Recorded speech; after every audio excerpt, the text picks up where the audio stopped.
இயேசு கிறிஸ்துவில் பிரியமான சகோதர சகோதரிகளே, உங்கள் அனைவருக்கும் இயேசு கிறிஸ்துவின் இனிய நாமத்திலே நமஸ்காரம். பிரியமான சகோதர சகோதரிகளே, கிறிஸ்தவர்களான நம்ம பைபிள் வச்சிருக்கோம். இன்னும் பொதுவா மனுஷங்க பைபிளை வாங்கின பிறகு தெரிஞ்சிக்க வேண்டிய முதல் பாடம் என்னன்னாக்கா, பைபிள்னா என்ன. நம்ம கையில வச்சிருக்கிற பைபிளை பத்தி நமக்கு தெரிஞ்சிருக்கணும். பைபிளை பத்தி தெரியாம, பைபிள்னா என்னன்னு தெரியாம, பைபிள்ல உள்ள ஞானம் எப்படிப்பட்டதுன்னு தெரியாம, ஒரு பரிபூர்ணமான ஞானம் இல்லாம பைபிளை விட்டுடுறாங்க. நிறைய பேர் தேவனை விட்டுடுறாங்க. பைபிளை பத்தின பரிபூர்ண ஞானம் எங்க கிடைக்கும்? பைபிள்லே கிடைக்கும். பைபிளை பத்தின ஞானம் தெரியாம, பைபிளை பத்தின பரிபூர்ணமான அந்த ஞானம் இல்லாம பைபிள் இன்னைக்கு நிறைய பேர் விட்டுடுறாங்க. தேவனை விட்டுட்டு விலகி போயிடுறாங்க. ஏன் இப்படி நடக்குது அப்படின்னாக்கா, அதுக்கு காரணம் பைபிள்னா என்ன அப்படிங்கிறது தெரியாம, பைபிளுக்கு அர்த்தம் தெரியாததுனால்தான் இன்னைக்கு பைபிளை விட்டுட்டு போயிடுறாங்க. இப்ப பைபிளை பத்தியும் பைபிள்ல உள்ள தேவனுடைய வார்த்தைகளை பத்தியும் போதிக்கக்கூடியவங்க யார்?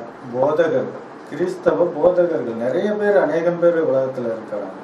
அப்படிப்பட்டவங்கள்ல நாங்களும் போதகர்கள் தான், நாங்களும் ஊழியம் செய்யறோம் அப்படின்னு உங்களுக்கு தெரிஞ்ச ஒரு மிஷன் என்னன்னாக்கா, ரோமன் கேத்தலிக், ஆர்சி அப்படின்னு சொல்லுவோம். RC church, Roman Catholic churches. இந்த சர்ச்சஸ்ல ஃபாதருங்க இருக்கிறாங்க. ஃபாதர்னா யாரு? கிறிஸ்தவ போதகன். ஒரு போதகன். என்ன போதகன்? மார்க்கத்தை கிறிஸ்து நமக்கு கற்பித்து கொடுத்தா அந்த மார்க்கத்தை, கிறிஸ்து காட்டிய அந்த வழியை நமக்கு போதிக்கக்கூடிய ஒரு போதகன். அவங்க தான் ஃபாதர். இப்படிப்பட்ட ஃபாதருங்க என்ன சொல்றாங்க? இந்த ஆர்சி கிறிஸ்தவர்கள், ஆர்சி இந்த ஊழியக்காரங்க எல்லாம் என்ன சொல்றாங்க அப்படின்னாக்கா, நாங்க பவுலினுடைய ஃபாலோவர்ஸ்ன்னு சொல்றாங்க. பவுலுடைய ஃபாலோவர்ஸ். பவுல் இந்த தேவனுடைய வார்த்தைகள் அடங்கிய இந்த பைபிளை வச்சுதான் போதிச்சார். அப்படிப்பட்ட பவுல், அந்த பவுலினுடைய ஃபாலோவர்ஸ் சொல்லக்கூடிய இந்த ஃபாதருங்க, ஆர்சி கிறிஸ்தவ ஃபாதருங்க, பவுலை ஃபாலோ பண்றாங்களா, பவுலை போல வாழ்றாங்களா அப்படின்னு பார்த்தாக்கா இல்ல. அவங்க வாழ்க்கையை ஒரு பக்கம் விட்டுட்டா கூட பவுலை போல போதிக்கிறாங்களா அப்படின்னாக்கா, இந்த ஃபாதருங்கள்ல நிறைய பேர் புல்லுரிமைகள் இருக்காங்க, கருப்பு ஆடுகள் இருக்காங்க. அதுல ஒரு ஆட்டை பத்தி நான் சொல்றேன் பாருங்க. ஆடுன்னா மக்கள்னு தேவன் சொல்லி இருக்கிறார். என்னுடைய ஆடுகளை மேய்ப்பாயான்னு சொன்னார். அதனால்தான் ஆடுன்னு சொல்றேன். அதுலயும் இவன் கருப்பாடு. கர்மாத்தூருங்கிற ஊர்ல அருளானந்தர் காலேஜ்னு ஒரு காலேஜ் இருக்கு. அங்க அமல்ராஜ்னு ஒரு ஃபாதர் இருக்கான். அந்த ஃபாதர்னா கிறிஸ்தவ போதகன். கிறிஸ்துவ பத்தி போதிக்கக்கூடியவன், தேவனை பத்தி போதிக்கக்கூடிய, தேவனை பத்தி தெரியாத மக்களுக்கு தேவனை சொல்லக்கூடியவன், அறிமுகப்படுத்தக்கூடியவன் கிறிஸ்தவன். அதுலயும் போதகன். இந்த அமல்ராஜ்ங்கிற ஃபாதர் தேவன் இல்ல அப்படின்னு சொல்லக்கூடிய நாஸ்திகனான சீமோனுங்கிறவனுக்கு ரசிகனா. நீங்க வீடியோ கிளிப்பு பாருங்க, உங்களுக்கே நல்லா புரியும். கர்மாத்தூர்ல இது மாதிரி ஒரு கலை இரவுல என்னை பேச விட்டாங்க. அங்க இருக்க அருளானந்தர் காலேஜில் இருக்கிற ஒரு அமல்ராஜுங்கிற ஒரு ஃபாதர் என்னுடைய ரசிகன். நான் போட்டிருக்க அங்கி மட்டும்தான் என்னை தடுக்குது. மற்ற ஊரா நீ உன்னுடைய கொள்கையில நான் உடன்பாடுறேன். நீ எப்ப பார்த்தாலும் சிவப்பு விளக்காக கொடுப்பாரு எனக்கு, இந்த டார்ச் லைட். இதை வச்சுக்கிட்டு நீ இந்த அறியாமை இருள விரட்டுன்னு தான். அவன் ஒருத்தரை தவிர எல்லாரும் ஓடிட்டாங்க. எல்லா ஃபாதரும் போயிட்டு அடுத்த நாள் அவரை கூப்பிட்டு விசாரணை. நான் என்ன கேட்கிறேன், அறிவுள்ளவங்க என்னை கூப்பிட்டு விசாரிச்சிருக்கணும், ஏன்டா அப்படி பேசினா? இந்த ஃபாதர் நாஸ்திகனுக்கு ரசிகனா எப்படி இருக்க முடியும்? கிறிஸ்தவன் யாருடைய ரசிகனா இருக்கணும்? கிறிஸ்துவனுடைய ரசிகனா இருக்கணும். கிறிஸ்தவன் கிறிஸ்துவனுடைய ரசிகனா இருக்கணும். கிறிஸ்து தான் நமக்கு எல்லாமே. அவர் தான் ஹீரோ, ரியல் ஹீரோ. கிறிஸ்து தான் நம்மளுடைய ஹீரோ. கிறிஸ்து நம்மளுடைய ஹீரோ அப்படிங்கும்போது நம்மெல்லாம் யாரு? கிறிஸ்துவனுடைய, இயேசு கிறிஸ்துவனுடைய ஃபேன்கள், விசிறிகள், அபிமானிகள். இப்ப இந்த ஃபாதர் கர்மாத்தூர்ல இருக்கிற அந்த கர்மம் பிடிச்ச அமல்ராஜ் ஃபாதர் நாஸ்திகனான சீமோனுக்கு ரசிகனா. இவன் எதை வச்சு சொல்றான்? அந்த சீமோனே சொல்ற வார்த்தை இது. அந்த அமல்ராஜ் ஃபாதர் என்னுடைய ரசிகன். எங்க கிறிஸ்தவ போதகனா இருக்க வேண்டிய ஒரு நாஸ்திகனுக்கு தேவன் இல்லைன்னு சொல்றவனுக்கு எப்படி ரசிகனா இருக்க முடியும்? இதுல பாத்தீங்கன்னாக்கா ஒரு விஷயம் என்னன்னாக்கா, டார்ச் லைட் கொடுப்பான் அந்த ஆளு. டார்ச் லைட், அதுவும் சிகப்பு கலர் டார்ச் லைட் அந்த சீமோனுக்கு கொடுத்து, யாரு இந்த ஃபாதர் கொடுத்து, அறியாமையின் இருளை விரட்டு இருளை விரட்டுன்னு சொல்லி கொடுப்பாராம். டார்ச் லைட்டா கொடுத்துக்கிட்டே இருப்பான் அவன் விளக்கு பிடிக்கிறவன். எது அறியாமை? பைபிள் கையில வச்சுக்கிட்டு நான் பைபிள் போதிக்க போதகன், நான் ஒரு ஃபாதர்னு சொல்லிக்கிட்டு 3 வேளையும் விதவிதமான ரகரகமான சாப்பாடை சாப்பிட்டுக்கிட்டு பவுல் அப்படிதான் இருந்தாரா? நிர்வாணமா இருந்தேன்னார். நிர்வாணமா இருந்தாருன்னா உடுத்திக்கிறதுக்கு துணி இல்லாம இருந்தேன்னு சொல்றாரு. சாப்பாடு இல்லாம இருந்திருக்கிறார். பட்டினியா கிடந்த அப்படின்னு சொல்றாரு. இப்ப ஃபாதர்லாம் பட்டினியா கிடக்குறாங்களா? துணி இல்லாம இருக்கிறாங்களா? ஒருத்தன் ஃபாதர் ஆகிறான்னா அவன் குடும்பம், அவன் பேக்ரவுண்ட் எல்லாமே டெவலப் ஆயிடுது. அந்த அளவுக்கு வருமானம் வருது, சம்பாதிக்கிறாங்க. தேவனுடைய பேரை சொல்லிக்கிட்டு சம்பாதிக்கிறாங்க. ஏசி ரூம்ல இருக்கிறாங்க, சொகுசு வாழ்க்கை வாழ்றாங்க. பவுல் ஃபாலோவர்னு சொல்லிக்கிறவங்க பவுல போல வாழல. அறியாமையின் இருளை விரட்டுறதுக்கு டார்ச் லைட்டை கொடுக்குறான். எது அறியாமை? எது அறியாமை? பேதுரு சொல்றாரு பாருங்க. பேதுரு சொல்றாருங்க. பேதுரு பத்திரிகை எழுதி, பேதுரு எழுதின நிருபம், 1வது நிருபம் 2வது அதிகாரம் 15வது வசனம். பேதுரு எழுதின 2வது அதிகாரம், முதல் நிருபம் 2வது அதிகாரம் 15வது வசனம். நீங்கள் நன்மை செய்கிறதினாலே புத்தியீன மனுஷனுடைய அறியாமையை அடக்குவது தேவனுடைய சித்தமாயிருக்கிறது. புத்தியீனனுடைய அறியாமையை அடக்குவது, புத்தியீனனுடைய அறியாமையை அடக்குவது தேவனுடைய சித்தம். புத்தியீனனுடைய அறியாமையை அடக்கணும். எந்த அறியாமையை அடக்கணும்? தேவனை அறியவில்லை அவன் தேவனை அறியாம இருக்கிறான். அந்த அறியாமையை அவன்கிட்ட இருந்து நீக்கணும். தேவனை அவனுக்கு சொல்லணும், தேவனை அறிமுகப்படுத்தணும் அவனுக்கு. அது யாருடைய கடமை? போதிக்கிறவனுடைய கடமை, கிறிஸ்தவனுடைய கடமை. கிறிஸ்தவனான நான் கிறிஸ்தவன்னு சொல்லிக்கிறேன். அந்த ஃபாதர் போதகன் என்ன சொல்றான்? நாஸ்திகளுடைய தத்துவம் என்ன தெரியுமா? மூட நம்பிக்கையை ஒழிக்கணுங்கிறது அவங்களுடையது. இவன் சொல்றது என்ன அறியாமை? நமக்கு பைபிள்ல தேவன் சொல்லி இருக்கிறது என்ன அறியாமை? திரும்ப படிங்க அந்த வசனத்தை, 2வது பகுதியை. புத்தியீன மனுஷனுடைய அறியாமை அடக்குவது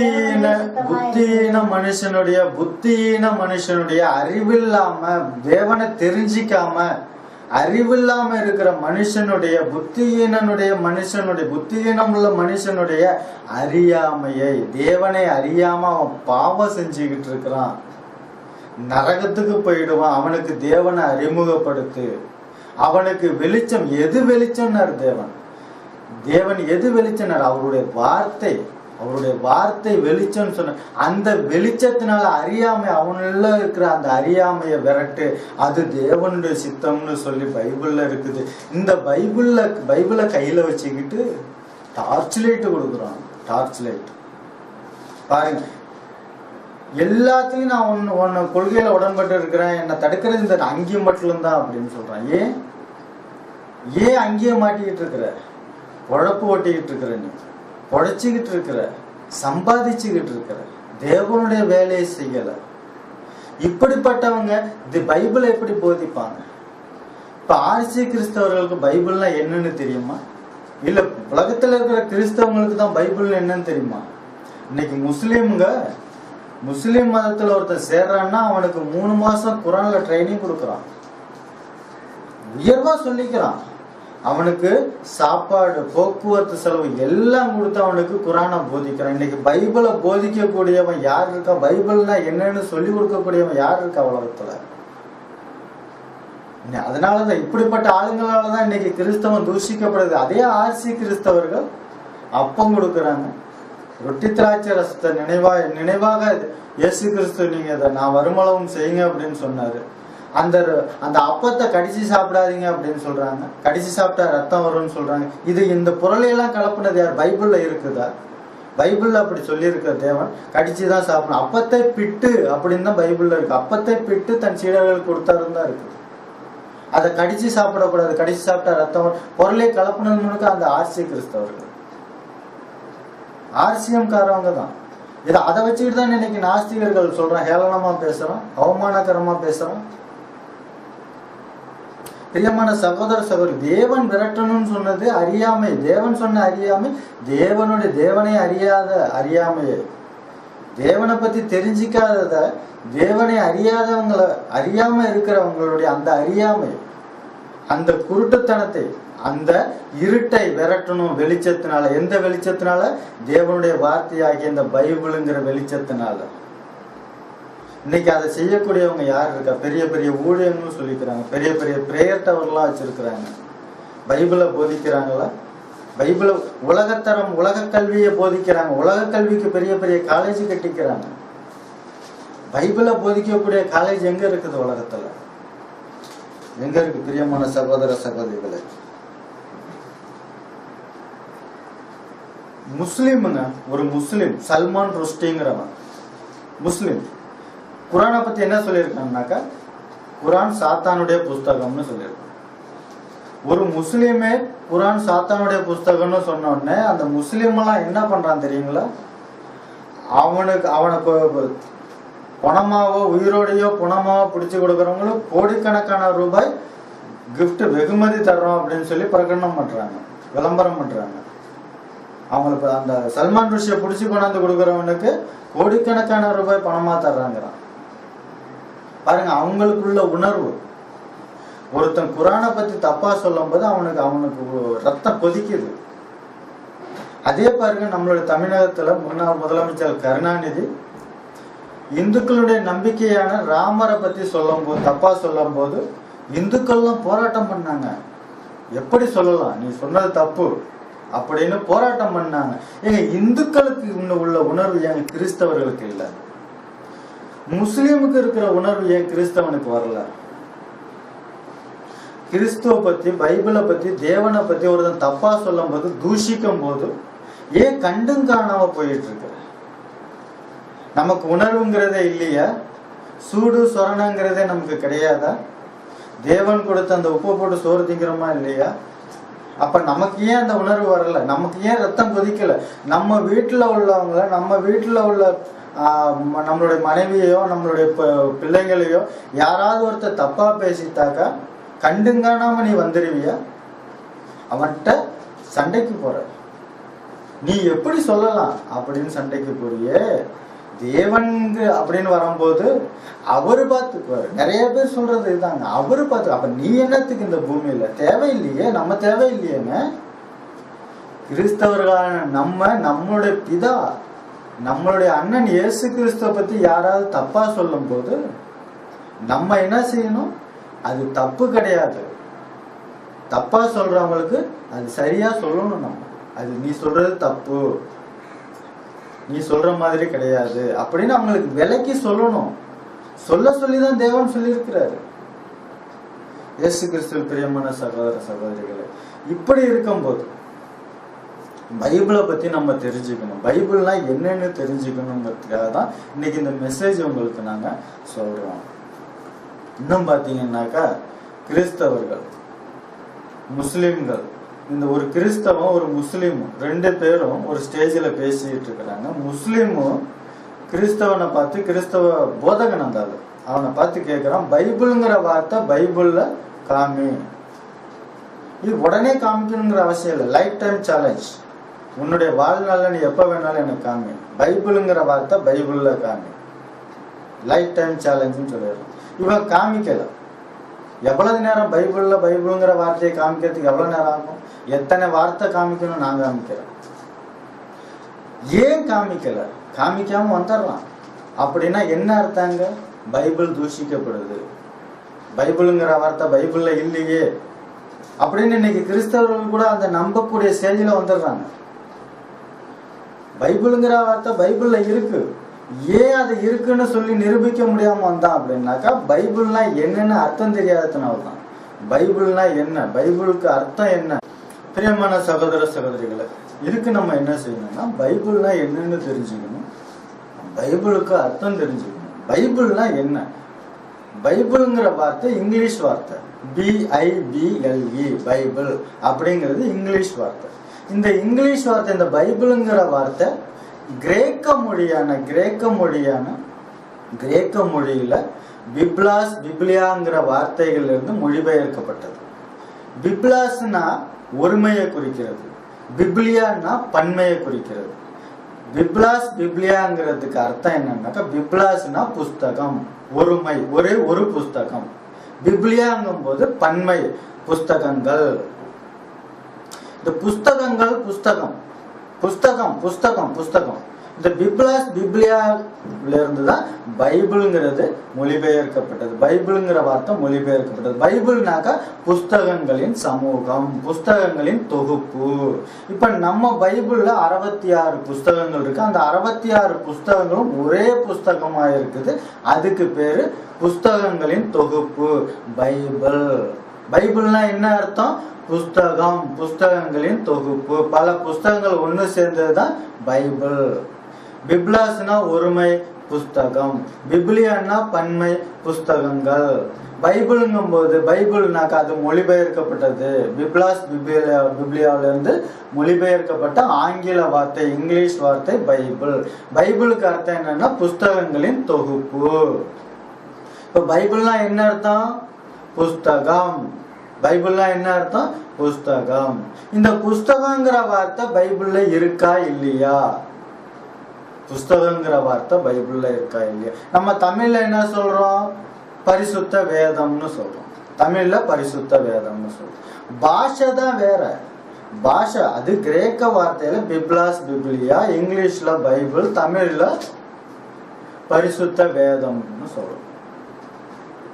இது எல்லாத்துக்குமே அர்த்தம் புஸ்தகம், புஸ்தகம், புஸ்தகம். இன்னும் உங்களுக்கு புரியறதுக்கு உதாரணம் சொல்றோம். சூரியன், சூரியனை நம்ம தமிழ்ல சூரியன்னு சொல்றோம். இங்கிலீஷ்ல என்ன சொல்றோம்? சன்னு சொல்றோம். SUN, sun. சூரியன், சன். தெலுங்குல சூரியுடு அப்படின்னு சொல்றாங்க. ஹிந்தியில ரவி அப்படின்னு சொல்றாங்க. பாத்தீங்கன்னா சூரியன் ஒண்ணுதான், பொருள் ஒண்ணுதான். அதனுடைய பேரு ஒவ்வொரு பாஷைக்கும் மாறுது. வேற வேற பேர் வருது, உச்சரிப்பு வேற வேற வருது, சப்தம் வேற வேற சப்தம் வருது. சூரியன், சூரியுடு, சன், ரவி. அதே போலதான் பைபிள், பிப்லியா, பைபிள், பரிசுத்த வேதம். இன்னொரு உதாரணம் சொல்றோம். நம்ம சாப்பிட்ற முட்டை, கோழி முட்டை, முட்டைன்னு சொல்றோம் தமிழ்ல. தெலுங்குல குட்லு அப்படின்னு சொல்றாங்க. அதே இங்கிலீஷ்ல எக்குன்னு சொல்றோம். ஹிந்தியில அண்டா அப்படின்னு சொல்றோம். அண்டானா என்ன? தண்ணி பிடிக்கிற அண்டாவா? அண்டா அது பாஷை. ஹிந்தி பாஷையில முட்டைக்கு அண்டா. இப்ப புரியுதுங்களா? பைபிளுங்கிற வார்த்தை, பைபிளுங்கிற வார்த்தைக்கு பைபிள் இஸ் ஈக்குவல் டு என்ன? புஸ்தகம். பைபிள் இஸ் ஈக்குவல் டு புஸ்தகம். பைபிளுங்கிற வார்த்தைக்கு அர்த்தம் புஸ்தகம். இப்ப கிரேக்க பாஷையில இருந்து பிப்லியா, பிப்லாஸ்ல இருந்து நமக்கு மொழிபெயர்க்கப்பட்டது பைபிள். பைபிள்ங்கிறது இங்க ஆங்கில வார்த்தை. ஆங்கில வார்த்தையில இருந்து இன்னைக்கு தமிழ்ல நம்ம என்ன சொல்றோம்? பரிசுத்த வேதம்னு சொல்றோம். ஆக இது எல்லாத்துக்குமே அர்த்தம் புஸ்தகம். இந்த புஸ்தகங்கிற வார்த்தை பைபிள்ல இருக்கா இல்லையா? இருக்குது. எத்தனை இடத்துல காமிக்கணும்?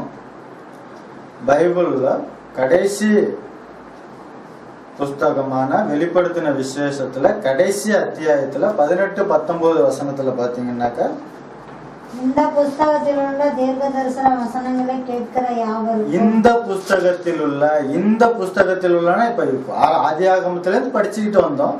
கடைசியில வந்திருக்க கடைசி வசனத்துல இருக்கணும், 2-3 வசனத்துல இருக்கும்போது, இந்த புஸ்தகத்தில் நீங்கள் படித்த தீர்க்க தரிசன வசனங்கள் எல்லாம் அப்படின்னாக்கா, இந்த புத்தகம் இங்க பைபிள்னு இருக்குதா?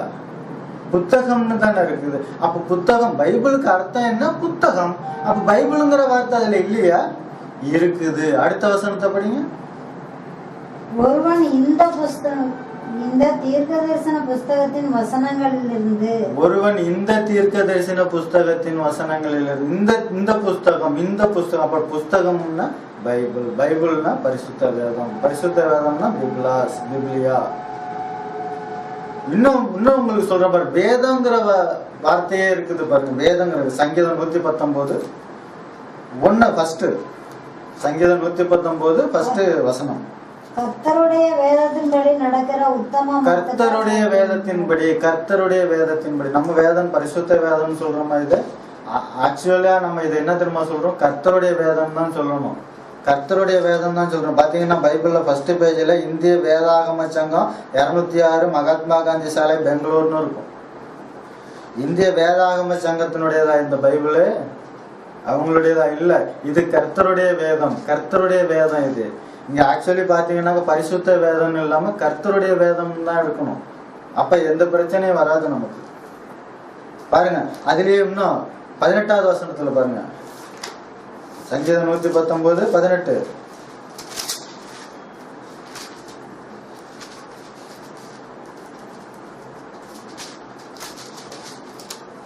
உமது வேதத்தில் உள்ள அதிசயங்களே, உமது வேதத்தில் உள்ள அதிசயங்களே, தேவனுடைய வேதத்தில் உள்ள அதிசயங்களே. உமது அப்படின்னாக்கா தேவனுடைய வேதத்தில் உள்ள அதிசயங்களே. இன்னும் 136 பார்த்தீங்கன்னாக்கா 136 பாருங்க, உம்முடைய வேதத்தை மனுஷர் காத்து நடவாதபடியால் என் கண்களில் இருந்து நீர்த்தாரைகள் ஓடுகிறது. உம்முடைய வேதத்தை மனுஷர் காத்து நடவாதபடியால் உம்முடைய வேதத்தை மனுஷர் காத்து நடவாதபடியால் தான் இன்னைக்கு இவ்வளவு ஒரு மோசமான சூழ்நிலையில கிறிஸ்தவம் இருக்குது. உம்முடைய வேதம், இது தேவனுடைய வேதம், இது தேவனுடைய புஸ்தகம். இதுல உள்ளது எல்லாமே தேவனுடைய வார்த்தைகள். பைபிள்னா என்ன? தேவனுடைய வார்த்தை, தேவனுடைய வார்த்தைகள் அடங்கிய புஸ்தகம்ங்கிறது தான் பைபிள். இந்த பைபிளுங்கிற வார்த்தைய பைபிள்ல காமின்னு சொன்னாக்கா எதுக்கு எதனால சொல்ல முடியாம வந்துடுறான், காமிக்க முடியாம ஏன் வர்றான்னா பைபிள்னா என்னன்னே தெரியாதனால தானே. இப்ப பைபிள்னா என்னன்னு நீங்க தெரிஞ்சுக்கிட்டீங்க. உங்களை கேள்வி கேட்கிற ஒவ்வொருத்தனுக்கும் நீங்க பதில் சொல்லணும். அவனுக்கு பைபிளுங்கிற வார்த்தையை பைபிள்ல காமிக்கணும். அப்படின்னா பைபிளுக்கு அர்த்தத்தையும் சொல்லணும். பைபிள்னா BIBLEன்னு பைபிள்ல இருக்கா? அது இங்கிலீஷ் வார்த்தை, இது தமிழ் பைபிள் மொழிபெயர்க்கப்பட்டது. இன்னும் பைபிள்ல தப்பு இருக்குங்கிறான். என்ன தப்பு இருக்குது? தப்பு இருக்காது, மொழிபெயர்ப்புல தப்பு இருக்கும். ஏன் அப்படி தப்பு இருக்குன்னாக்கா, யாரு மொழிபெயர்த்தது?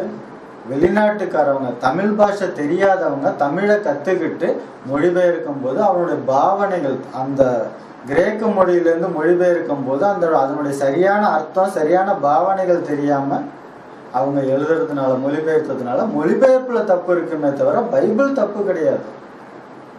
பைபிள் தப்புங்கிறதுக்கு பைபிள் மனிதர்களால் எழுதப்பட்டதும் கிடையாது. பைபிளை யார் எழுதுனா அப்படின்னு பாத்தீங்கன்னாக்கா, தேவன் தன்னுடைய பரிசுத்த மனிதர்களால தன்னுடைய பக்தர்கள் மூலமா எழுதினாரு. சுமாரா ஒரு 40 to 45 பக்தர்கள், தீர்க்கதரிசிகள் மூலமா தேவன் இந்த பைபிளை எழுதினாரு. இந்த பைபிள் ஆனது 66 புஸ்தகங்கள் அடங்கினது. புதிய ஏற்பாடு பழைய ஏற்பாடுங்கிற 2 பிரிவுகளா, புதிய ஏற்பாட்டுல பழைய ஏற்பாட்டுல 39 புஸ்தகங்களும் புதிய ஏற்பாட்டுல 27 புஸ்தகங்களும், ஆக மொத்தம் 66 புஸ்தகங்கள் அடங்கிய தொகுப்பு தான் இந்த பரிசுத்த வேதம் பைபிள். இதை எழுதுன 40 to 45 தீர்க்கதரிசிகள் சுமாரா எழுதினாங்க. அந்த தீர்க்கதரிசிகள் பக்தர்கள் கூட ஒரே காலத்தை சேர்ந்தனவும் கிடையாது, ஒரே சூழ்நிலையில இருந்து எழுதல, ஒரே தேசத்துல இருந்து எழுதல, வெவ்வேறு காலங்கள்ல வெவ்வேறு சூழ்நிலைகள்ல வெவ்வேறு தேசங்கள்ல இருந்து எழுதினவங்க. அப்படி எழுதினாலும் ஒரே கருத்தை தான் எழுதினாங்க. இந்த 40 to 45 தீர்க்கதரிசிகள் பக்தர்கள் எல்லாரும் யாருன்னு பாத்தீங்கன்னாக்கா, ஒரு யோபோ தவிர பாக்கி எல்லாருமே இஸ்ரவேலர்கள். மோசே இஸ்ரவேலர், சாமுவேல் இஸ்ரவேலர். ஒரு யோபு மாத்திரம்தான் ஊர் தேசத்தை சேர்ந்தார். பாக்கி எல்லாருமே இஸ்ரவேலர்கள். இப்படிப்பட்டவங்க வெவ்வேறு காலத்துல வெவ்வேறு சமயத்துல வெவ்வேறு சூழ்நிலையில இருந்து எழுதினாலும் பைபிளை ஒரே கருத்தை எழுதினாங்க. ஒரே கருத்தை ஏன் எழுதணும்னாக்கா, சொன்னவர் ஒருத்தர் தான், தேவன் சொன்னது ஒருத்தருங்கிறதுனால எழுதினவங்க பல பேரா இருந்தாலும் ஒரே கருத்தை எழுதினாங்க. மோசேயினுடைய காலம் வேற, சாமுவேலுடைய காலம் வேற, தாவீதுடைய காலம் வேற, யோவானுடைய காலம் வேற, பேதுரு காலம் வேற. இப்படி வேற வேற காலத்தை சேர்ந்தவங்க. ஆனா ஒரே கருத்தை எழுதுனாங்க. இன்னும் சொல்ல போனாக்கா பைபிள்லயே நம்ம பார்த்தோம்னாக்கா பைபிள் தேவனுடைய புஸ்தகம் தானா அப்படின்னு பைபிள்ல தேவன் என்ன சொல்லி இருக்கிறாரு அப்படின்னு பார்ப்போம். பேதுரு எழுதின 2வது நிருபம் 1வது அதிகாரம் 20-21 வசனங்கள். 2 பேதுரு 1:20-21. வேதத்தில் உள்ள எந்த தீர்க்க தரிசனமும் சுய தோற்றமான பொருளை உடையதா இராதென்று. வேதத்தில் உள்ள எந்த தீர்க்க தரிசனமும் சுய தோற்றமான பொருளை உடையதா இராதென்று நீங்கள் முந்தி அறிய வேண்டியது. தீர்க்க தரிசனமானது ஒரு காலத்திலும் மனுஷருடைய சித்தத்தினாலே உண்டாகவில்லை. வேதத்தில் உள்ள எந்த தீர்க்க தரிசனமும் மனுஷராலே மனிதனுடைய சித்தத்தினால உண்டாக்கப்படல. இன்னைக்கு நிறைய பேர் சொல்லிட்டாங்க, யாரோ கொஞ்சம் பேர் உட்காந்து எழுதுனதுதான் இந்த புஸ்தகம், மனிதர்களுடைய கற்பனையா அவங்க யோசிச்சு எழுதுனதுதான் அப்படின்னு சொல்லிக்கிட்டு இருக்கிறாங்க, நினைச்சுக்கிட்டு இருக்கிறாங்க. அது கிடையாது. தேவனுடைய பரிசுத்த மனுஷர்கள் பரிசுத்த ஆவியினாலே ஏவப்பட்டு பேசினார்கள். தேவனுடைய மனுஷர்கள், பக்தர்கள், தீர்க்கதரிசிகள் பரிசுத்த ஆவியினாலே ஏவப்பட்டு பேசினார்கள். அதை எழுதினாங்க. இன்னும் பாத்தீங்கன்னாக்கா பவுல் தீமோத்திக்கு எழுதின 2வது நிருபம் 3வது அதிகாரம் 16வது வசனம். 2 தீமோத்தி 3:16. வேத வாக்கியமெல்லாம் தேவ ஆவியினாலே அருளப்பட்டிருக்கிறது. போதும். வேத வாக்கியமெல்லாம் தேவ ஆவியினாலே அருளப்பட்டிருக்கிறது. பேதுரு பத்திரிகையில் நம்ம என்ன படிச்சோம்? பேதுரு நிருபம்ல தேவனுடைய மனுஷர்கள் தேவனுடைய பரிசுத்த ஆவியினாலே ஏவப்பட்டு பேசினார்கள். தேவனுடைய மனுஷர்கள் பரிசுத்த ஆவியினால ஏவப்பட்டு பேசினார்கள். இங்க தீமோத்திக்கு 10 நிருபம் எழுதி பவுல் மூலமா என்ன சொல்றாரு? வேத வாக்கியங்கள் எல்லாம் தேவ ஆவியினாலே அருளப்பட்டிருக்கிறது. தேவன் தப்பானவர் கிடையாது. தேவன் சொன்னது மாத்திரம் எப்படி தப்பாகும்? இன்னைக்கு நிறைய பேரு பைபிளை தப்புன்னு சொல்றதுக்கு காரணம் என்ன? சத்தியம். பைபிள் சத்தியம். பைபிள்ல உள்ளது எல்லாமே வாஸ்தவம். தேவனால் சொல்லப்பட்டது, தேவனால் எழுதப்பட்டதுங்கிறதுனாலதான் சாத்தான் என்ன நினைக்கிறான்? பைபிளை மறைக்கணும் அப்படின்னு நினைச்சு மக்களுடைய மனசுல அவங்களுடைய மனக்கண்ணை குருடாக்கி பைபிளை தப்பு சொல்ற அளவுக்கு கொண்டு வர்றான். நம்ம யோசிக்கணும். ஒருத்தன் தப்பு சொல்றான், பைபிளை பத்தி தப்பு சொல்றான் அப்படின்னாக்கா நம்மளும் நம்பிடுறோம். நிறைய கிறிஸ்தவர்கள் இன்னைக்கு நம்பிதான் கிறிஸ்தவத்தை விட்டு போயிடுறாங்க. ஏன் போயிடுறாங்க? அவங்களுக்கு பரிசோதிக்க தெரியாது. பைபிள்லாம் என்னன்னு தெரியாது, தேவன் யாருன்னு தெரியாததுனால்தான். தேவன் சொன்னது எப்படி தப்பாகும்? தேவன் சொன்னது ஒரு காலத்திலயும் தப்பாகாது. தேவன் சொன்னதாவது சரியா தான் சொல்லுவாரு. அந்த விசுவாசம் நம்மள்ட்ட இல்லை. இப்படியும் அப்படியுமா தான் நம்ம இருக்கிறோம். அதனாலதான் நம்ம ஒருத்தன் பைபிளை தப்பா சொல்லும் போது கூட நம்ம அப்படி இருக்குமோ அப்படின்னு நினைச்சுக்கிறோம். இன்னும் சொல்ல போனா போதகன்கிட்ட போய் நம்ம கேள்வி கேட்கறதுக்கு கூட பயப்படுறோம். ஏன்னா போதகனை கேள்வி கேட்க கூடாது, சாபம் வந்துடும் அப்படின்னு சொல்லி பயமுறுத்தி வச்சிருக்கிறதுனால.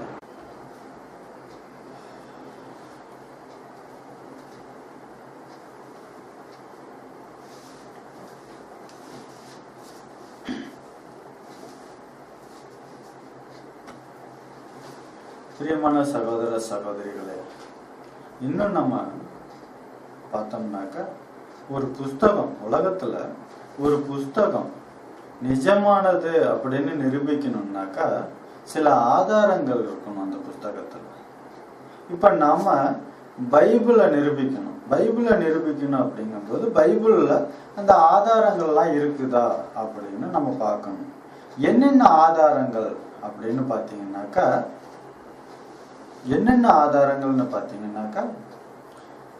வரலாற்று சம்பந்தமான ஆதாரங்கள், வரலாற்று சம்பந்தமான ஆதாரங்கள், பூகோள சம்பந்தமான ஆதாரங்கள், விண்வெளி மற்றும் அறிவியல் சம்பந்தமான ஆதாரங்கள். இந்த 3 ஆதாரங்களும் எந்த புஸ்தகத்துல இருக்குதோ அந்த புஸ்தகம் நிஜமான புஸ்தகம் அப்படின்னு உலகத்துல நிரூபிக்கப்படுது. இப்ப நம்ம பைபிள்ல இந்த ஆதாரங்கள்லாம் இருக்குதான்னு பார்ப்போம். பைபிள்ல இந்த ஆதாரங்கள்லாம் இருக்குதான்னு பார்த்தோம்னா, ஃபர்ஸ்ட் வரலாற்று சம்பந்தமான ஆதாரங்கள். வரலாற்று சம்பந்தமான ஆதாரங்கள் அப்படின்னு பார்த்தீங்கன்னாக்கா, இந்த உலகத்தை 4 சாம்ராஜ்யங்கள் ஆண்டுச்சு. மிகப்பெரிய சாம்ராஜ்யங்களான 4 சாம்ராஜ்யங்கள், அதாவது பாபிலோன் சாம்ராஜ்யம், மாதிய பாரசீக சாம்ராஜ்யம், கிரேக்க சாம்ராஜ்யம், ரோமா சாம்ராஜ்யம். இந்த ரோமா சாம்ராஜ்யத்துல தான் இயேசு கிறிஸ்துவ சிலுவையில் அறையப்பட்டார். இயேசு கிறிஸ்து. இந்த 4 சாம்ராஜ்யங்களை பத்தின விவரங்கள் பைபிள்ல பரிபூரணமா இருக்கு, பழைய ஏற்பாட்டுல இருந்து புதிய ஏற்பாடு வரைக்கும். இன்னும் பாத்தீங்கன்னாக்கா, பெலிஸ்தியர்கள், அம்மோனியர்கள், அமலேக்கியர்கள், சீரியர்கள், இப்படி நிறைய சின்ன சின்ன ராஜ்யங்கள், இந்த ராஜ்யங்களை பத்தின வரலாறு கூட பைபிள்ல இருக்குது.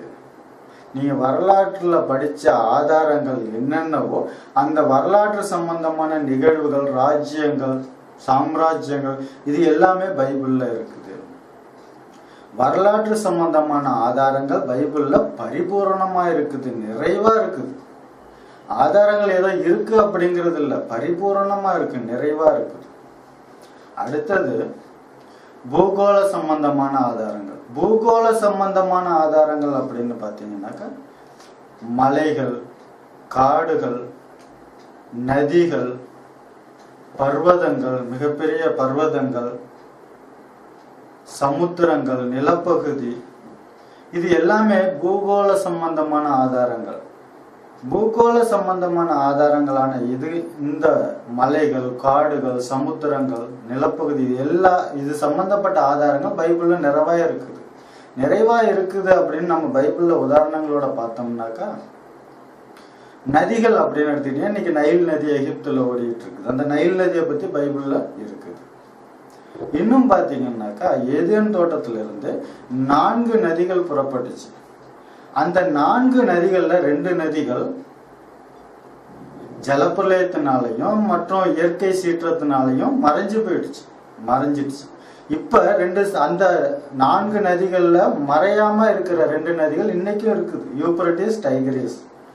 அரராத் மலையிலிருந்து புறப்பட்டு பாக்தாத் நகரத்துல 2 நதியும் ஒன்னு சேர்ந்து அரபி சமுத்திரத்துல கலக்குது. இந்த அரராத் மலையிலிருந்து அந்த நதிகள் புறப்பட்டு வருது. அந்த அரராத் மலை பத்தின வரலாறு பைபிள்ல இருக்குது. நோவாவுனுடைய பேடை அரராத் மலையில தான் தங்குனுச்சு. அதுக்குண்டான சரித்திரம், அதுக்குண்டான ஆதாரங்களும் பைபிள்ல நிறைவா இருக்குது. சமுத்திரங்கள் அப்படின்னு பாத்தீங்கன்னா, இன்னைக்கு பவுல் பிரயாணம் பண்ண தேசங்களை எல்லாம் பார்க்கும்போது பவுல் கப்பல்ல போனாரு. அந்த எந்த சமுத்திரம்னாக்கா, மத்திய தரைக்கடல் இன்னைக்கும் இருக்குது. இன்னைக்கு இஸ்ரேல் தேசத்துக்கு பக்கத்துல, பாலஸ்தீனிய தேசத்துக்கு பக்கத்துல மத்திய தரைக்கடல் இருக்குது. இன்னும் எகிப்துல இருந்து இஸ்ரேலர்களை கானான் தேசத்துக்கு தேவன் வழிநடத்தி கொண்டு போகும்போது மத்தியில சிவந்த சமுத்திரத்தை 2ஆ பிளந்து அந்த சமுத்திரத்துல வெட்டாந்தரையில நடத்தி கூட்டிக்கிட்டு போனாருன்னு பைபிள்ல நம்ம பார்த்திருக்கிறோம். அந்த சிவந்த சமுத்திரம் இன்னைக்கும் இருக்குது. மலைகள் இருக்குது, குன்றுகள் இருக்குது, சமவெளிகள் இருக்குது, பள்ளத்தாக்குகள் இருக்குது, நதிகள் இருக்கு. இந்த பூகோள சம்பந்தம், இவை எல்லாமே பூகோள சம்பந்தமான ஆதாரங்கள். இந்த ஆதாரங்கள் எல்லாமே நிறைவா இருக்குது பைபிள்ல நிறைவா இருக்குது. இது பூகோள சம்பந்தமான ஆதாரங்கள். அடுத்தது விண்வெளி மற்றும் விஞ்ஞான சம்பந்தமான ஆதாரங்கள். விண்வெளி சம்பந்தமான ஆதாரங்கள் அப்படின்னு பாத்தீங்கன்னாக்கா, தேவன் சூரிய சந்திரன் நட்சத்திரங்களை எல்லாம் உண்டாக்குனாருன்னு நமக்கு தெரியும். தேவன் சூரிய சந்திரன் நட்சத்திரங்களை எல்லாம் உண்டாக்குனாருன்னு நமக்கு தெரியும். இன்னைக்கு சயின்டிஸ்டுகள், விஞ்ஞானிகள் சொல்றாங்க, நட்சத்திரங்கள்ல வகைகள் இருக்குது, நட்சத்திரங்கள்ல கொஞ்சம் வகைகள் இருக்கு அப்படின்னு சொல்றாங்க. என்னென்ன வகைகள்லாம் அவங்க சொல்ற கொஞ்சம் வகைகள், ப்ளூ ஸ்டார், மேக்னோ ஸ்டார், கிராம்னே பியூலாஸ், இப்படி கொஞ்சம் வகைகள் இருக்குன்னு சொல்றாங்க. சயின்டிஸ்ட் இன்னைக்கு கண்டுபிடிச்சு சொல்றாங்க. ஆனா தேவன் 1வது நூற்றாண்டிலே நமக்கு சொல்லியிருக்கிறாரு, நட்சத்திரங்கள்ல வகைகள் இருக்குது. உண்டாக்குனது தேவன் தானே, உண்டாக்குனவரே சொல்றாரு நட்சத்திரங்கள்ல வகைகள் இருக்குன்னு. பைபிள்ல பார்த்தோம்னாக்கா பவுல் கொரிந்தியருக்கு எழுதின 1வது நிருபம் 15வது அதிகாரம் 41வது வசனம். 1 கொரிந்தியர் 15:41. சூரியனுடைய மகிமையும் வேறு, சூரியனுடைய மகிமையும் வேறு, சந்திரனுடைய மகிமையும் வேறு, சந்திரனுடைய மகிமையும் வேறு, நட்சத்திரங்களுடைய மகிமையும் வேறு, நட்சத்திரங்களுடைய மகிமையும் வேறு. மகிமையிலே நட்சத்திரத்துக்கு நட்சத்திரம், நட்சத்திரத்திற்கு நட்சத்திரம் விசேஷித்திருக்கிறது. மகிமையிலே நட்சத்திரத்திற்கு நட்சத்திரம் விசேஷித்திருக்கிறது. சூரியனுடைய மகிமை வேறு, சந்திரனுடைய மகிமை வேறு, நட்சத்திரங்களுடைய மகிமை வேறு. மகிமையிலே நட்சத்திரத்திற்கு நட்சத்திரம் வேறுபட்டிருக்கு. அப்படின்னா என்ன அர்த்தம்? வகை வகையா இருக்குதுன்னு அர்த்தம். வகை வகையா இருக்குன்னு தேவன் 1வது நூற்றாண்டிலேயே சொல்லியிருக்கிறாரு. இன்னைக்கு கண்டுபிடிச்ச, அதாவது பைபிள் அவங்க கைக்கு வந்த பிறகு பைபிள்ல இருக்கிறத படிச்சுட்டு அவங்க கோடிக்கணக்கில் செலவு பண்ணி, பணத்தை செலவு பண்ணி நீ கண்டுபிடிச்சு சொல்றாங்க. எக்ஸ்பெரிமெண்ட், பரிசோதனைங்கிற பேர்ல. இன்னும் பாத்தீங்கன்னாக்கா இன்னும் என்ன சொல்றாங்க, இப்ப நம்ம பாக்குறோம் இல்லையா அந்த சூரியன், இந்த சூரியனை போல, இந்த சூரியனை விட இன்னும் பெரிய பெரிய சூரியன்கள் இருக்குது. இந்த சூரியனை போல இன்னும் நிறைய சூரியன்கள் இருக்குதுன்னு இன்னைக்கு விஞ்ஞானிகள் கண்டுபிடிச்சு சொல்லியிருக்கிறாங்க. தேவன் சிருஷ்டி ஆரம்பத்துல சூரிய சந்திர நட்சத்திரங்களை எல்லாம் உண்டாக்குறாரு. அந்த நிகழ்ச்சியை நம்ம படிச்சோம்னா ஒரு தடவை, விஞ்ஞானிகள் இன்னைக்கு சொல்றாங்க அப்படிங்கும் போது விஞ்ஞானிகள் சொல்றதை நம்பக்கூடாது. விஞ்ஞானிகள் சொல்றது பைபிள்ல இருக்குதா, விஞ்ஞானிகள் சொல்றது பைபிள்ல இருக்குதான்னு நம்ம பார்க்கணும்.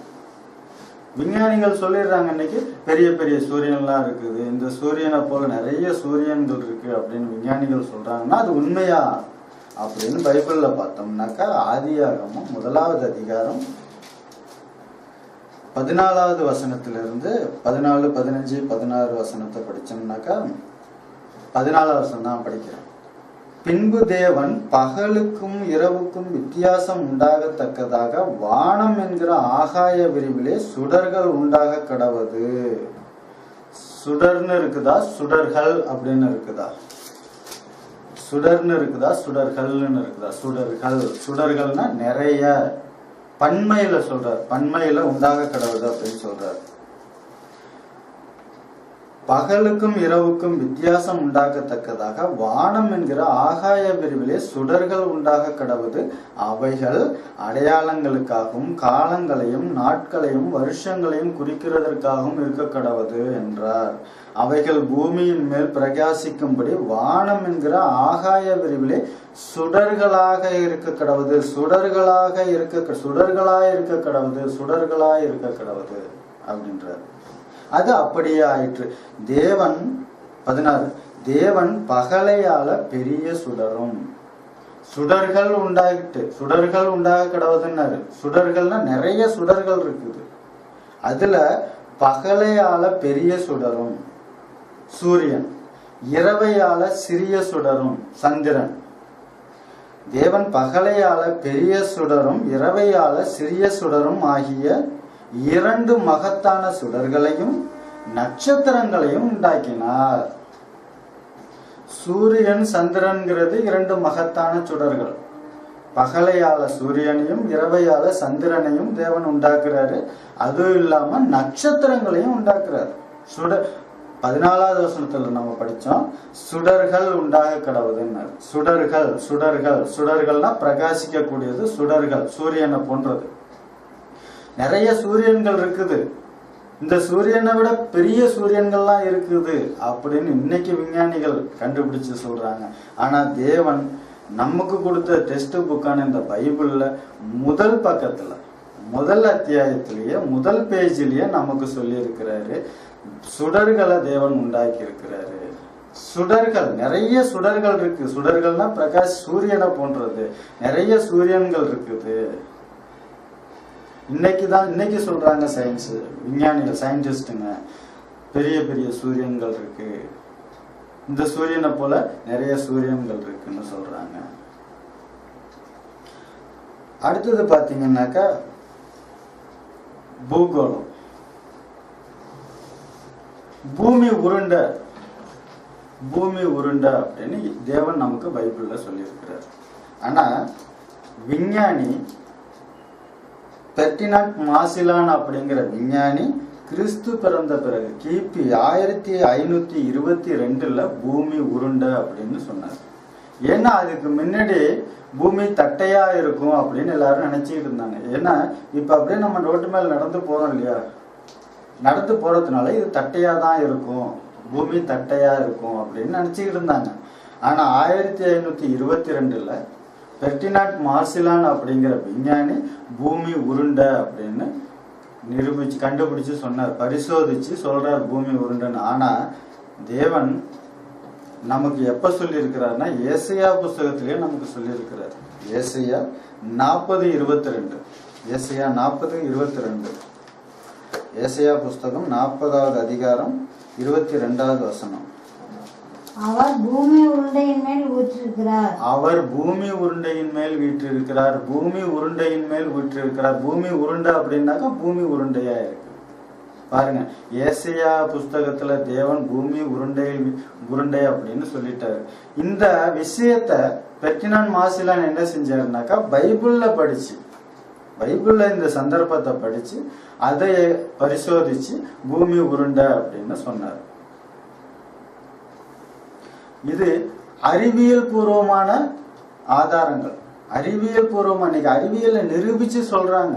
ஆனா தேவன் முன்கூட்டியே பூமி உருண்டைன்னு பைபிள்ல சொல்லி இருக்கிறாரு. இன்னைக்கு விஞ்ஞானி சொன்னது பைபிள்ல விஞ்ஞானி சொல்றதுக்கு முன்னாடியே கிபியில கிறிஸ்து பிறந்த பிறகு விஞ்ஞானி சொல்றான் 1500 கிறிஸ்து பிறக்கிறதுக்கு முன்னாடியே தேவன் சொல்றாரு.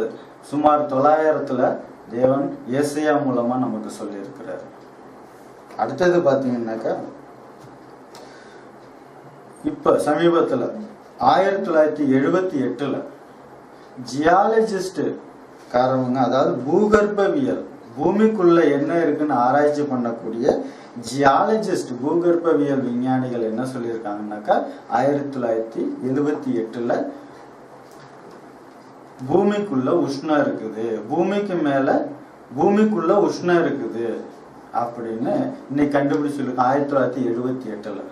1978 1988 அதே விஞ்ஞானிகள் அந்த பூமிக்குள்ள என்ன இருக்கு, உஷ்ணம் எதனால வருது அப்படின்னா அந்த உஷ்ணம் லாவாங்கிற எரிமலை குழம்புனால அந்த உஷ்ணம் இருக்குது அப்படின்னு சொன்னாங்க. அந்த எரிமலை குழம்புல மனித எலும்புகளுக்கு தேவையான புரோட்டீன் பொருட்கள் இருக்குதுன்னு கூட கண்டுபிடிச்சு சொல்லி இருக்கிறாங்க. மனித எலும்புகள் உருவாக்கக்கூடிய எலும்புகளுக்கு தேவையான புரோட்டீன் பொருட்கள் அந்த லாவாவில் இருக்கு, எரிமலை குழம்புல இருக்குதுன்னு 1988 விஞ்ஞானிகள் கண்டுபிடிச்சிருக்கிறாங்க. 1978 பூமிக்குள்ள சூடு இருக்கு, வெப்பம் இருக்குது, ஹீட் இருக்குது அப்படின்னு சொல்லி இருக்கிறாங்க. பைபிள்ல எப்ப சொல்லியிருக்குன்னு பாத்தீங்கன்னா யோபு புஸ்தகம் 28வது அதிகாரம் 5வது வசனம். பூமியின் மேல் ஆகாரம் விளையும், அதன் கீழிடங்களில் இருக்கிறவைகளோ அக்கினியால் மாறினது போல் இருக்கும். அதன் கீழ் பூமியின் மேல ஆகாரம் விளையும், பயிர் விளையும், பூமியின் மேல ஆகார விளையும், அதற்கு உள்ள அக்கினிமயமான வெப்பம் இருக்குது, சூடு இருக்குது அப்படின்னு கண்டுபிடிச்சான் 78. 88 அந்த சூடு என்னங்கிறத கண்டுபிடிச்சு சொல்லி இருக்கிறான். அது லாவா, எரிமலை குழம்பு அப்படின்னு. அந்த எரிமலை குழம்புல மனித எலும்பு வளர்ச்சிக்கு தேவையான புரோட்டீன் பொருட்கள் இருக்குன்னு சொல்லியிருக்கு. பிரியமான சகோதர சகோதரிகள், இப்படி விஞ்ஞானிகள் கண்டுபிடிச்சு சொல்றதுக்கு முன்னாடியே பைபிள்ல அது சம்பந்தமா தேவன் சொல்லி இருக்கிறாரு. விஞ்ஞானத்துல இன்னைக்கு என்னென்ன கண்டுபிடிச்சு சொல்றாங்களோ அது சம்பந்தமான விஷயங்கள் எல்லாமே பரிபூரணமா பைபிள்ல இருக்குது. விண்வெளி சம்பந்தமான ஆதாரங்கள் பரிபூரணமா பைபிள்ல இருக்குது.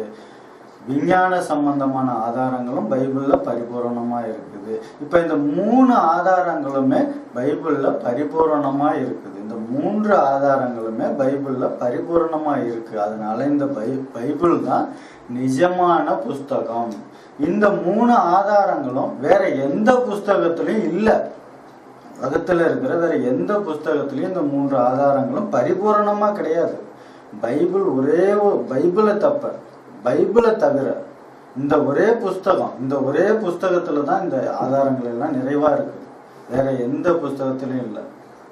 இன்னும் சொல்ல போனாக்கா உலகத்திலேயே படிச்சு புரிஞ்சுக்கிறதுக்கு தெரிஞ்சுக்கிறதுக்கு கஷ்டமான புஸ்தகம் ஒன்று இருக்குன்னா அது பைபிள் தான். பைபிளுடைய மகத்துவம் தெரியாமலே இன்னைக்கு நிறைய பேர் பைபிளை வச்சுக்கிட்டு இருக்கிறாங்க. பைபிள்னா என்னன்னு தெரிஞ்சுக்கணும். முதல்ல பைபிள்னா என்னன்னு தெரிஞ்சுக்கணும். பைபிள் நிஜமாவே தேவனால எழுதப்பட்ட புஸ்தகம்னு நீங்க தெரிஞ்சுக்கிட்டீங்க.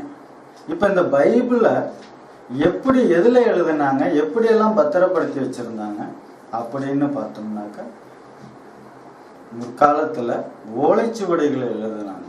ஓலைச்சுவடிகள்ல அதுக்கு பிறகு அந்த ஓலைச்சுவடிகள் கூட ரொம்ப காலத்துக்கு இருக்காதுன்னு மிருகங்களுடைய தோள்கள்ல எழுதினாங்க. மிருகங்களுடைய தோள்களை பதப்படுத்தி அந்த தோள்கள்ல எழுதி அதை சுருட்டி பத்திரப்படுத்தி வச்சிருந்தாங்க.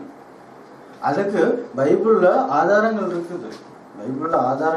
தோல் சுருள்கள், பிராச்மெண்ட் அப்படின்னு இங்கிலீஷ்ல சொல்லுவோம். பிராச்மெண்ட் தோல் சுருள்கள்ல பைபிள் எழுதப்பட்டது. அந்த காலத்துல பைபிள்ல பாத்தீங்கன்னா திமோத்திக்கு எழுதின 2வது நிருபம் 4வது அதிகாரம் 13வது வசனம். திமோத்திக்கு எழுதின 2வது நிருபம் 4வது அதிகாரம் 13வது வசனம். பவுல் திமோத்திக்கு சொல்றாரு, நான் துரோவா பட்டணத்தில் இருக்கிற கார்ப்பு என்கிறவன் வசத்திலே நான் வைத்து வந்த மேலங்கியையும் புத்தகங்களையும்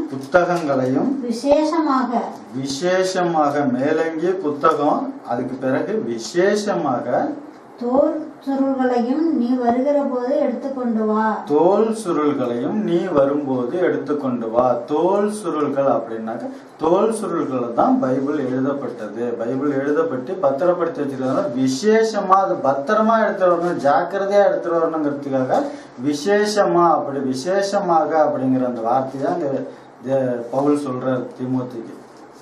விசேஷமாகனா பைபிள்ங்கிறது விசேஷமானது. பைபிள் விசேஷமானது. இன்னும் பாத்தீங்கன்னாக்கா லூக்கா எழுதின சுவிசேஷம் இயேசு கிறிஸ்து காலத்துல லூக்கா எழுதின சுவிசேஷம் 4வது அதிகாரம் 17 இருந்து 20 வசனங்களை நம்ம பார்த்தோம்னாக்கா லூக்கா 4:17 இருந்து 20. அப்பொழுது ஏசாயா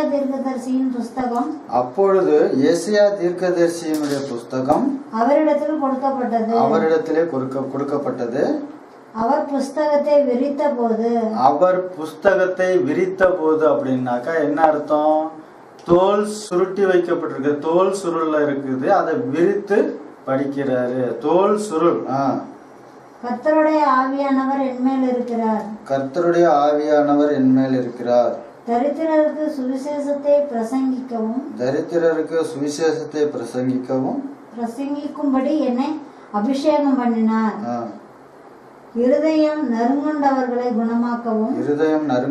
குணமாக்கவும் சிறைப்பட்டவர்களுக்கு விடுதலையையும் குருடர்களுக்கு பார்வையையும் பிரசித்தப்படுத்தவும் நொறுங்குண்டவர்களை விடுதலையாக்கவும் கர்த்தருடைய அனுக்கிரக வருஷத்தை பிரசித்தப்படுத்தவும் என்னை அனுப்பினார் என்று எழுதியிருக்கிற இடத்தை அவர் கண்டு வாசித்து புஸ்தகத்தை சுருட்டி பணிவிடைக்காரரிடத்திலே கொடுத்து உட்கார்ந்தார். என்ன செஞ்சார்? வாசிக்கிறதுக்கு முன்னாடி புஸ்தகத்தை வாங்கி அவர் கையில கொடுக்கறாங்க. புஸ்தகத்தை வாங்கினோடனே புஸ்தகத்தை விரித்து படிக்கிறாரு. சந்தர்ப்பத்தை படிச்சு முடிச்ச பிறகு புஸ்தகத்தை சுருட்டி பணிவிடைக்காரத்துல கொடுக்கிறாரு. சுருட்டி கொடுக்குறாரு, விரிச்சு படிக்கிறாரு, சுருட்டி கொடுக்குறாருன்னா தோல் சுருள்ல எழுதியிருந்தது, தோல்ல எழுதியிருந்ததுனால அதை விரிச்சு படிச்சாரு, சுருட்டி கொடுக்குறாரு. இந்த சந்தர்ப்பம் பைபிள்ல இருக்குது. இன்னொரு சந்தர்ப்பத்தை பார்த்தீங்கன்னா எபிரேயருக்கு எழுதின நிருபம், பவுல் எபிரேயருக்கு எழுதின நிருபம் 10வது அதிகாரம், பவுல் எபிரேயருக்கு எழுதின நிருபம் 10வது அதிகாரம் 7வது வசனத்துல பிற்பகுதி 2வது பகுதி.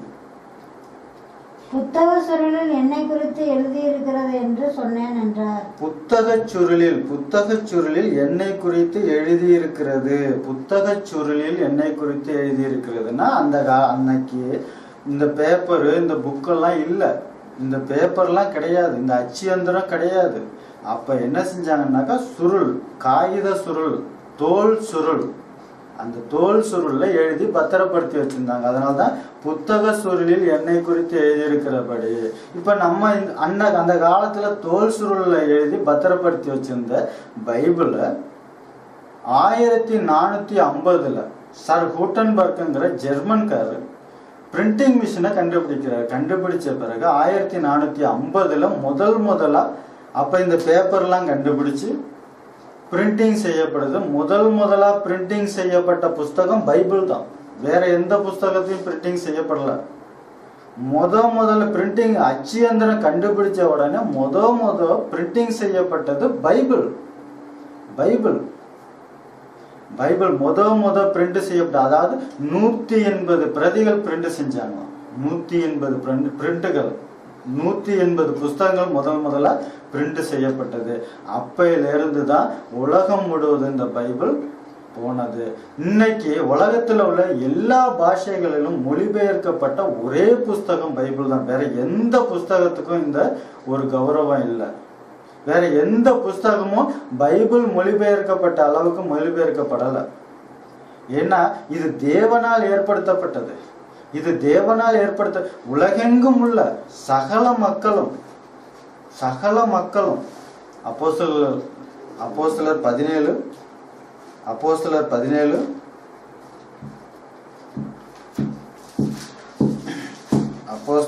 17வது அதிகாரம் 30வது வசனத்துல 2வது பகுதி, ஃபர்ஸ்ட்ல இருந்து படிங்க. 30. அறியாமையுள்ள காலங்களை தேவன் காணாதவர் போலிருந்தார். இப்பொழுதோ மனம் திரும்ப வேண்டும் என்று எங்குமுள்ள மனுஷர் எல்லோருக்கும்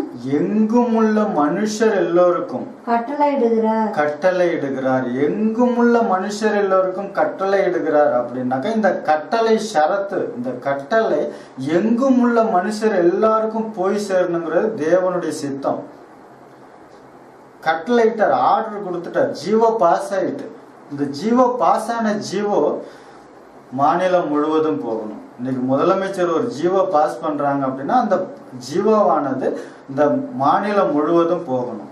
மாநிலம் முழுவதும் போகணும்னா என்ன ஆகணும்? அது பேப்பர்ல பிரிண்ட் செய்யப்படணும். அந்த பிரிண்ட் மாநிலம் முழுவதும் உள்ள எல்லா அரசு அலுவலகங்களுக்கும் போய் சேரணும். இப்ப தேவன் இங்க கட்டளை இடுகிறார். எங்கும் உள்ள மனுஷர் எல்லோருக்கும் தேவன் கட்டளை இடுகிறார். எங்கும் உள்ள மனுஷர் எல்லோருக்கும் தேவன் மனம் திரும்புங்கள், பரலோக ராஜ்யம் சமீபத்திருக்கிறது, மனம் திரும்புங்கள், நீங்க எல்லாரும் பரலோகம் வந்து சேரணும், மனம் திரும்புங்கள் கட்டளை கொடுக்கிறார் தேவன். அந்த கட்டளை கமெண்ட்ஸ், அந்த ஜீவோ ஆர்டர், அந்த ஆர்டர் எங்கும் உள்ள மனுஷருக்கு, உலகெங்கும் உள்ள மனுஷருக்கு போகணும்னா எப்படி போகும்? பாபேல் கோபுரம் கட்டின போது பாஷைகள் தாறுமாறாயிடுச்சு. அன்னைக்குதான் பாஷை, இன்னைக்கு உலகத்துல இருக்கிற பாஷை எல்லா பாஷையுமே அன்னைக்கு பிறந்த பாஷை தான். அப்ப அந்த அத்தனை பாஷைகள்லயும் பைபிள் போகணும். இந்த கட்டளை போகணும்னாக்கா என்ன செய்யணும்? இந்த கட்டளை போகணும்னா என்ன செய்யணும்? அது பைபிளா பிரிண்ட் செய்யப்படணும். அதுக்கு பிரிண்டிங் மிஷின் கண்டுபிடிக்கணும், பேப்பர் கண்டுபிடிக்கணும், மை கண்டுபிடிக்கணும், அதை பிரிண்ட் செய்யணும். அது உலகம் முழுக்க போகணும். இன்னைக்கு உலகத்துல பைபிள் இல்லாத இடம் எதுவுமே கிடையாது. பைபிள் இல்லாத இடம் எதுவுமே கிடையாது. பைபிள் இல்லாத பாஷை எந்த பாஷையுமே கிடையாது. எல்லா பாஷையிலுமே பைபிள் இருக்குது. இன்னைக்கு பைபிள் தப்புன்னு சொல்றான். யாரு?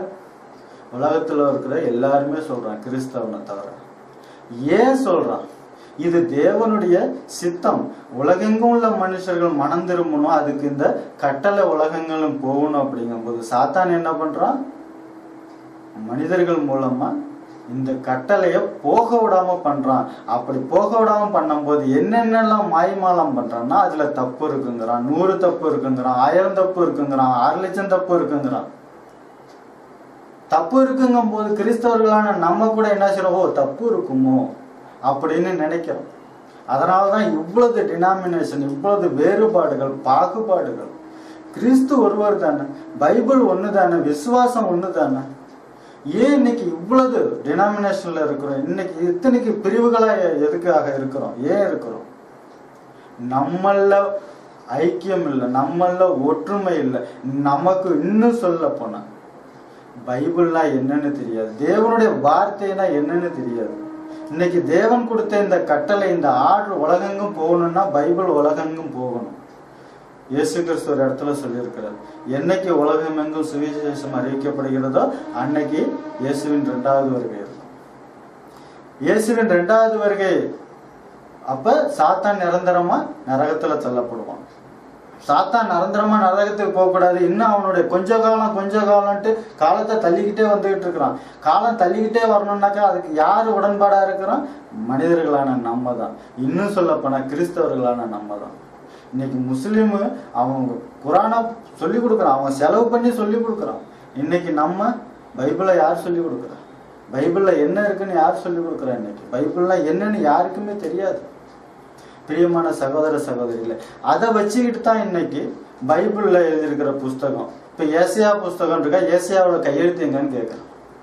ஏசியா புஸ்தகம்னு இருக்குது, மத்தேயு எழுதின சுவிசேஷம் இருக்கு. மத்தேயு எழுதினதுக்கு என்ன ஆதாரம் இருக்கு? ஏசியா எழுதினதுக்கு என்ன ஆதாரம்? ஏசியாவோட கையெழுத்து இருக்குதான்னு கேட்கிறோம். ஏசியாவுடைய கையெழுத்து இருக்குதான்னு கேட்கிறோம்.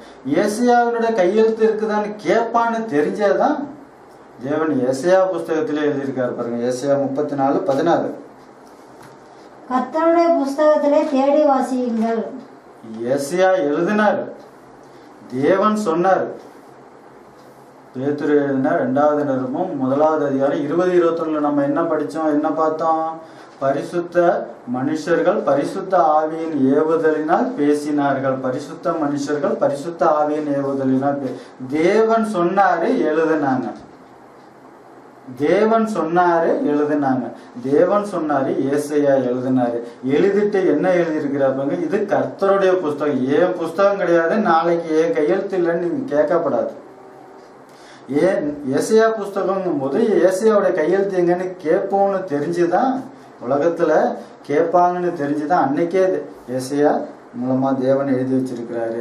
இது கர்த்தருடைய புஸ்தகம், இது கர்த்தருடைய புஸ்தகம். திரும்ப படிங்க, ஏசையா 34:16 கர்த்தருடைய புஸ்தகத்திலே தேடி வாசியுங்கள். கர்த்தருடைய புஸ்தகத்திலே தேடி வாசியுங்கள். கர்த்தருடைய புஸ்தகத்திலே தேடி வாசியுங்கள்.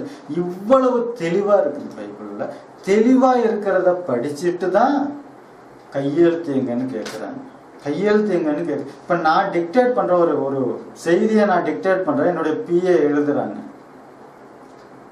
என் கையெழுத்து அவசரம் இல்லையே, என் கையெழுத்து அவசரம் இல்லாத. நான் சொல்றது எழுதினாங்க, தேவன் சொன்னதை ஏசியா எழுதினாரு. கையெழுத்து ஏசியா இதுக்கு எப்படி கையெழுத்து போடுவாரு? ஏசியா சுயமா எழுதினது இல்ல, தேவன் சொன்னதை எழுதினார். அதுலயும் என்ன சொல்லிட்டு பாருங்க, இது கர்த்தருடைய புஸ்தகம், இது கர்த்தருடைய புஸ்தகம் நெத்தியில அடிச்ச மாதிரி சொல்லி இருக்கிறார். அதை படிக்கல, அதை தெரிஞ்சுக்கல, அதை ஆராய்ச்சி பண்ணல. இது கர்த்தருடைய புஸ்தகம், இது கர்த்தருடைய புஸ்தகம் எத்தனையோ இடத்துல இருக்குது. கையெழுத்து இல்லைன்னு சொல்றாங்க, கையெழுத்து இல்லைன்னு சொல்றாங்க. பிரியமான சகோதர சகோதரிகளே, இன்னும் பாத்தீங்கன்னா ஏன் இந்த பைபிளை மட்டும் கிறிஸ்தவர்களை மட்டும் தேவனை மட்டும் குறியா வச்சு பண்ணிட்டு இருக்கிறாங்க, இவ்வளவு தூஷணங்கள் சொல்றாங்க அப்படின்னாக்கா, நம்ம சாதாரணமா ஒரு பழமொழி சொல்லுவோம், காய்த்த மரம் தானே கல்லடி படும். ஒரு மரத்துல காய் இருந்தாதான் அது கல்லடி படும், காய் இல்லைன்னா அது திரும்பி கூட பார்க்க மாட்டோம்.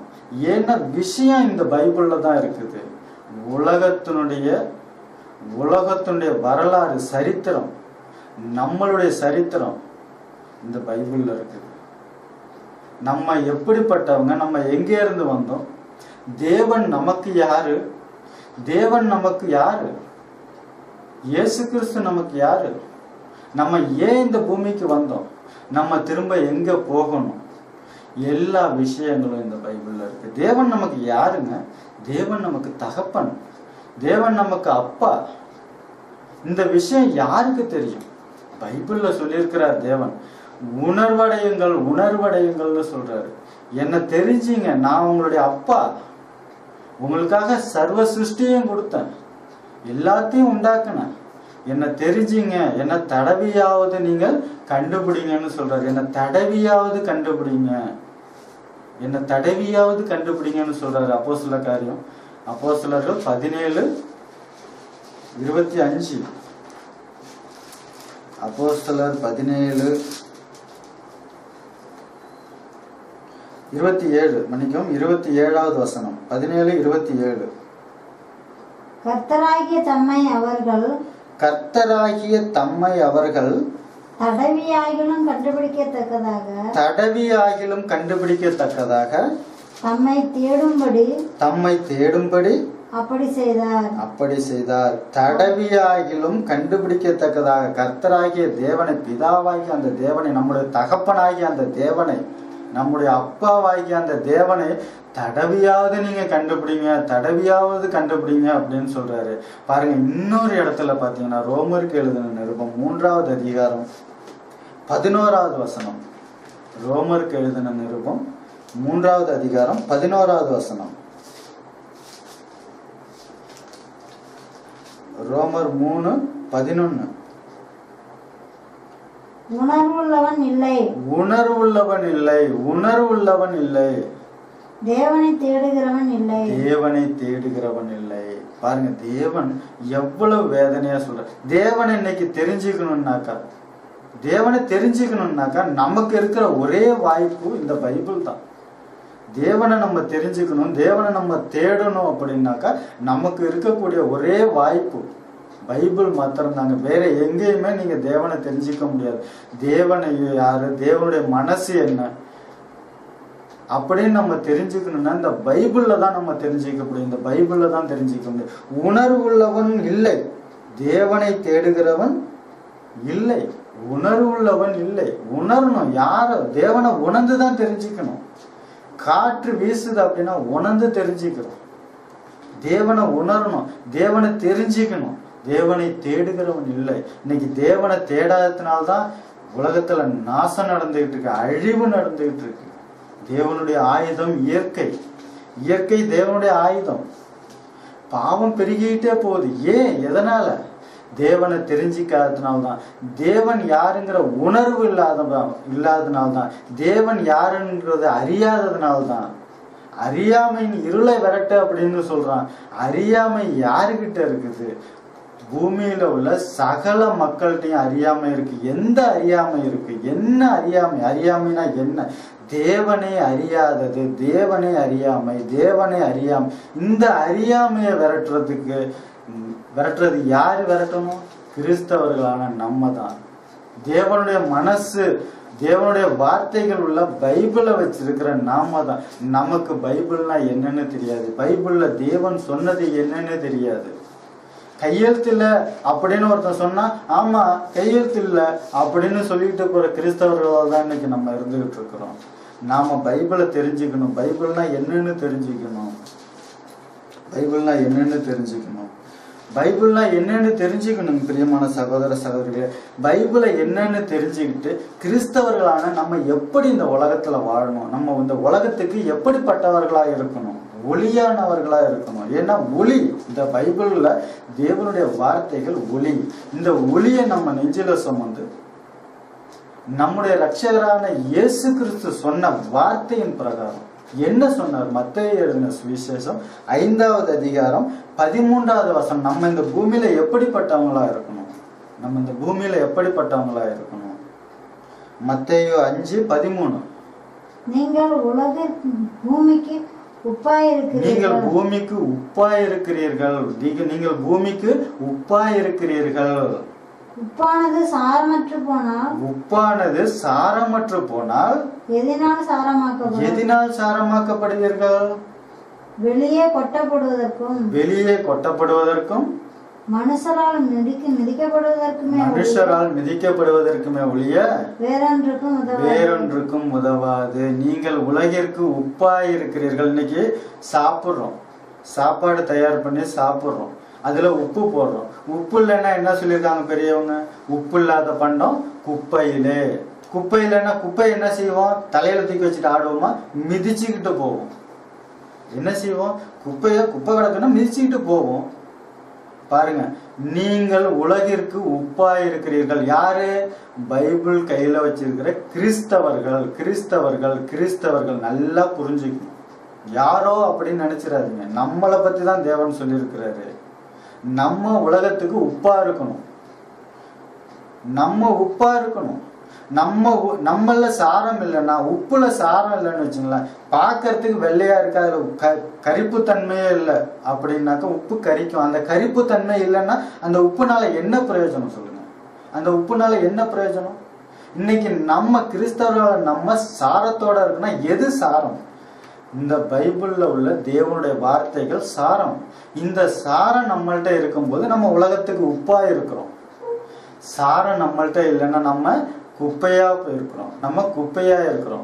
அதனாலதான் நம்மளை மிதிக்கிறான் போட்டு. நம்மளை உலகத்துல இருக்கிறவங்களாம் மிதிக்கிறான். மகாத்மா காந்தி என்ன சொன்னாருங்க? மகாத்மா காந்தி என்ன சொன்னாரு? கிறிஸ்துவ நம்புற, கிறிஸ்துவ நம்புற, கிறிஸ்தவனை நான் நம்ப மாட்டேன்னாரு. ஏன் அப்படி சொன்னாரு தெரியுங்களா? ஏன் அப்படி சொன்னாரு தெரியுங்களா? நம்மள சாரம் இல்லாததுனாலதான். நம்மள சாரம் இல்லாததுனால்தான். கிறிஸ்தவன் எப்படிப்பட்டவங்க? கிறிஸ்தவன் எப்படிப்பட்டவங்க? ஞான ஸ்நானம் வாங்கிக்கிட்ட கிறிஸ்தவன் எப்படிப்பட்டவனா மாறுறான்? கிறிஸ்துவை தரித்து கொண்டவனாக மாறுறான். மகாத்மா காந்தி என்ன சொன்னாரு? கிறிஸ்துவ நம்புறேன், கிறிஸ்தவனை நம்ப மாட்டான் அப்படின்னா. ஏன்? கிறிஸ்தவன்ல கிறிஸ்து இல்லை. கிறிஸ்தவன்ல கிறிஸ்து இல்ல, சாரம் இல்ல, தேவனுடைய வார்த்தை இல்ல. அதனால தப்பு செய்யறான், பாவம் பண்றான், துரோகம் பண்றான். அதனால நான் கிறிஸ்தவனை நம்ப மாட்டேன்னு சொன்னாரு மகாத்மா காந்தி. ஏங்க, மகாத்மா காந்தியோட காலம் எப்பங்க? இன்னைக்கு காலம் எப்பங்க? மாறி இருக்கா கிறிஸ்தவம்? கிறிஸ்தவம் மாறி இருக்கா இன்னைக்கு? ஆலோசியுங்கள் பிரியமான சகோதர சகோதரிகளே. தப்பு சொல்றவனுக்கோ சந்தேகம் கேட்கிறவனுக்கோ பதில் சொல்லணும். நம்மள சாரா இருக்கும் போதுதான் நம்ம பதில் சொல்ல முடியும். நம்மள விஷயமே இல்லை, சரக்கே இல்லைங்கும் போது நம்ம எப்படி பதில் சொல்ல முடியும்? இப்ப காலேஜிலோ ஸ்கூல்லோ காலேஜிலோ ப்ரொஃபஸருங்கள்லாம் நல்லா படிச்சுட்டு வந்து, சப்ஜெக்டை படிச்சுட்டு வந்து, என்ன சப்ஜெக்ட் சொல்லணுமோ அந்த சப்ஜெக்டை நல்லா படிச்சுக்கிட்டு வந்து, நல்லா தெரிஞ்சுக்கிட்டு வந்து அறிவுபூர்வமா கிளாஸ்ல சொல்றான். அப்படி சொல்றதுனாலதான் நமக்கு புரியுது. அவனுக்கே ஒண்ணு இல்லைன்னு வச்சுக்கலாம், சொல்லுவாங்க இல்லையா, மேல் மாடி காலின்னு. அப்படி இருந்தான்னா நமக்கு என்ன புரியும்?